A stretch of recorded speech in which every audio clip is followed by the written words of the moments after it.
चीज़ें पहले प्लान थी, हम उसको अपने रास्ते से हटा के हमारा ये मुआशरा जो है ये 2-3-4 साल से चल रहा था। और ये हम उसको सूबेदार साहब के होते हुए भी, सूबेदार साहब की जी बिल्कुल उसके होते हुए वो ड्यूटी पर चले जाते थे। इनका आपस में जो गैप आया, उस गैप में यानी 4 दिन या 5 दिन वो फॉर एग्जाम्पल लाहौर हैं अपनी जॉब पर, और पीछे से इस आदमी ने बीच में एंट्रेंस डाली और घर में जगह बना ली। उसको पता था, उसने एंट्री कर ली और ये मामलात इनके पकते गए और जो मामलात भी हुए। आप क्या समझते हैं किसकी गलती है? मैम एक्चुअल स्टोरी ये है कि ये पहले उनका किरायादार था। ओके, ये ठीक है, मजीद भेती था जी। और ये इसकी इजी अप्रोच थी, घर की रसाई थी, इसको घर में आना जाना भी था।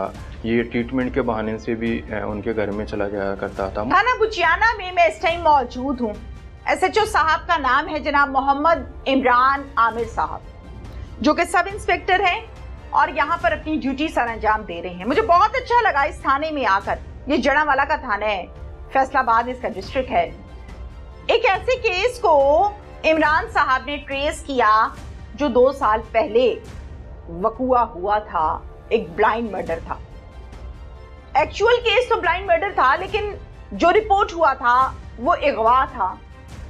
अब ये वकुआ इन तक कैसे पहुंचा, इनको इत्तला कैसे मिली कि किस्सा क्या है, क्या हो गया, और फिर इन्होंने एफर्ट्स क्या की, वो हम इनसे जानते हैं। अस्सलाम वालेकुम। वालेकुम अस्सलाम। अच्छा इमरान साहब, मुझे सबसे पहले बताइए इस केस की डिटेल्स, कानूनी कार्रवाई मैं सब आपसे सुनूंगी। आपको जो फर्स्ट इंफॉर्मेशन मिली थी वो क्या थी? एक तो मैं मैडम आपका शुक्रिया अदा करता हूँ कि आप इतनी दूर से तशरीफ़ लेके आए।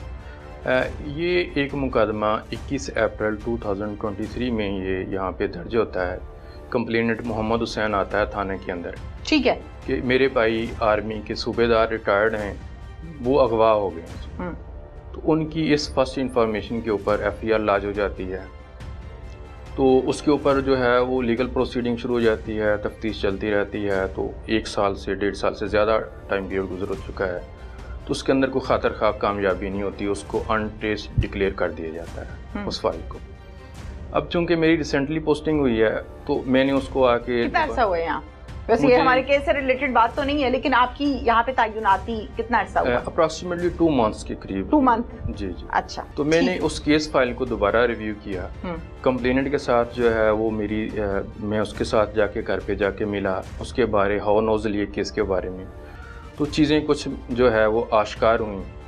उसके बाद एक कंप्लेंट मेरे पास आते हैं, एक सप्लीमेंट्री स्टेटमेंट देते हैं कि कुछ लोग जो है उस नॉमिनेटेड पर्सन है, उस्मान है, साजिदा है, साजिदा मिसेज हैं उसकी, जो वो अबडक्टी थे मोहम्मद हुसैन, ठीक है, उसकी मिसेज हैं। मुलजम जो अक्यूज्ड अभी है उस्मान, उसकी सिस्टर साथ थी। उन्होंने आके कहा कि हमसे गलती हो गई है। उन्होंने एडमिट किया है कि हमने उसको कत्ल करने के बाद उसकी लाश जो वो नहर के अंदर डिस्पोज कर। ये कंप्लेनेंट यानी मुद्दई के घर गए हैं और जाके इन्होंने उनसे कहा है? जी, उनसे जाके उन्होंने। कितने लोग? एडमिट 4-5 लोग गए हैं, ठीक है, सप्लीमेंट्री बयान है। ओके। तो उसके बाद जो है उसका तफ्तीश का मरला जो है वो सेकंड फेज जो उसको मैं लेके चलता हूँ। उसके बाद गिरफ्तारियां अमल में आती हैं। ये आपके पास आए, इन्होंने आपको बताया? जी, इन्होंने आके मुझे जो है ये सब सेकेंडरी जो स्टेटमेंट है, सप्लीमेंट्री स्टेटमेंट जिसे हम कहते हैं, वो आके मेरे पास। फिर यकीनन आपने वो वकूए की FIR खोली होगी? जी जी। SHO सबसे पहले तो आपने कहा होगा ना पर्चा दिखाओ कौन सा हुआ था? जी। तो कौन सा पर्चा हुआ था? ये इससे पहले ही अगवा का मुकदमा दर्ज हुआ था, ठीक है, मेरे पास, ठीक है। तो उसको भी अनट्रेस्ड डिक्लेयर कर दिया गया था। उसके अंदर ये हमारी एक ऐसी जो है वो कह लें कि जिसके अंदर कैटेगरी तौर पे हम उसको अनट्रेस कहते हैं, जिसके अंदर कोई कामयाबी नहीं मिल सकती, ठीक है। तो वो फाइल बंद हो चुकी थी, उसको दोबारा रीओपन किया गया। उसके ऊपर मैंने उसको देखना शुरू कर दिया। स्टेटमेंट के बाद जो है वो पहली गिरफ्तारी जो है वो प्रैक्टिशनर जो है उसकी, प्रैक्टिशनर मैं उनको इसलिए कह रहा हूँ कि वो यहाँ पे एक अताई डॉक्टर के तौर पे काम कर रहा था, जो मेन अक्यूज्ड है, उसको मैंने गिरफ्तार कर लिया, ठीक है। क्या कहता है? उसको जब गिरफ्तार किया, डेफिनेटली एक आधा दिन तो जो है वो उसने पहले रिमांड के अंदर वो रिफ्यूज़ करता, रिफ्यूजल पे चीज़ें चलती रहीं। उसके बाद उसने बता दिया कि ये जो बिल्कुल ट्रू स्टोरी है, मैंने और उसकी मिसेज ने मिल के हमने उसका घर के अंदर मर्डर किया था। पहले उसको नशावर गोलियाँ, चूँकि ये चीज़ें पहले प्लान थी, हम उसको अपने रास्ते से हटा के हमारा ये मुआशरा जो है ये 2-3-4 साल से चल रहा था। और ये हम सूबेदार साहब के होते हुए भी, सूबेदार साहब की जी बिल्कुल उसके होते हुए। अच्छा, मुझे मुद्दई ने बताया, इनके भाई ने बताया कि सूबेदार साहब बड़े शरीफ आदमी और बड़े लॉयल अपनी फैमिली के साथ, जॉब शॉप मामलात सारे, वो ड्यूटी पर चले जाते थे।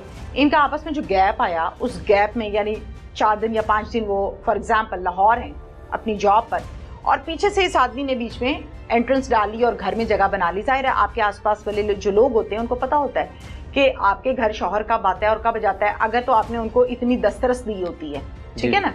उसको पता था, उसने एंट्री कर ली और ये मामलात इनके पकते गए और जो मामलात भी हुए। आप क्या समझते हैं किसकी गलती है? मैम एक्चुअल स्टोरी ये है कि ये पहले उनका किरायादार था।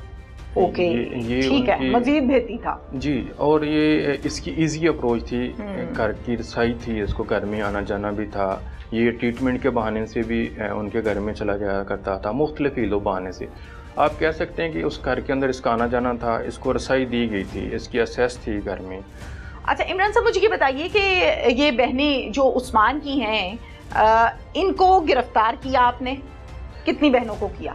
इसकी 2 बहनें जिनका रोल सामने आया था, एक का नाम ईशा है और एक का नाम नैला है। अच्छा मुझे ये बताइए इमरान साहब के जो उस्मान की बहनों को आपने अरेस्ट किया, कानून के मुताबिक वो मुलजिमा हैं, कहाँ है? मैडम जो उसकी 2 बहनें ईशा और नैला जो जिनको अरेस्ट किया वो रिमांड पे, वो अब जेल में हैं। ठीक है, उनकी तफ्तीश कंप्लीट हो चुकी है, उनकी पॉइंटेशन जो है उन्होंने कर दी है कि जो नाश है उनको उन्होंने कहाँ पे जो है वो थ्रो किया था। इमरान साहब, इस केस के मुतालिक आला अफसरान में वो कौन से नाम है जो आपसे रिपोर्ट भी लेते थे? अच्छा मैडम, इसके अंदर जैसे ही ये सारा मामला CPO साहब के नोट्स में है, जो CPO साहब फैसलाबाद हैं, यहाँ पे बड़े पोलाइट और शफीक ऑफिसर हैं, तो जैसे ये चीज़ें उनके नोटिस में आई, फ़ौरन तौर पे उन्होंने इसके ऊपर समोटो लिया।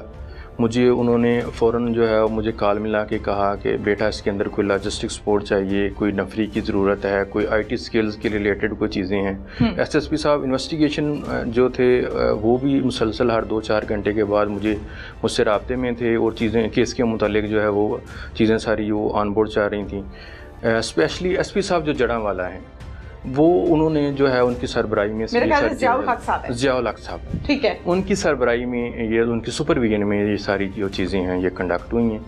हर वो औरत जो अपने शौहर की गैर मौजूदगी में अपनी तन्हाई को पाक नहीं रखती, उसका फिर हाल ये होता है। इजाजत दीजिए, अल्लाह हाफिज। ये कहा कि बेटा इसके अंदर कोई लॉजिस्टिक सपोर्ट चाहिए, कोई नफरी की ज़रूरत है, कोई IT स्किल्स के रिलेटेड कोई चीज़ें हैं। SSP साहब इन्वेस्टिगेशन जो थे वो भी मुसलसल हर 2-4 घंटे के बाद मुझसे राब्ते में थे, और चीज़ें केस के मुतालिक जो है वो चीज़ें सारी वो ऑन बोर्ड चाह रही थी। स्पेशली SP साहब जो जड़ा वाला हैं, वो उन्होंने जो है उनकी सरबराही में ज़ियाउल हक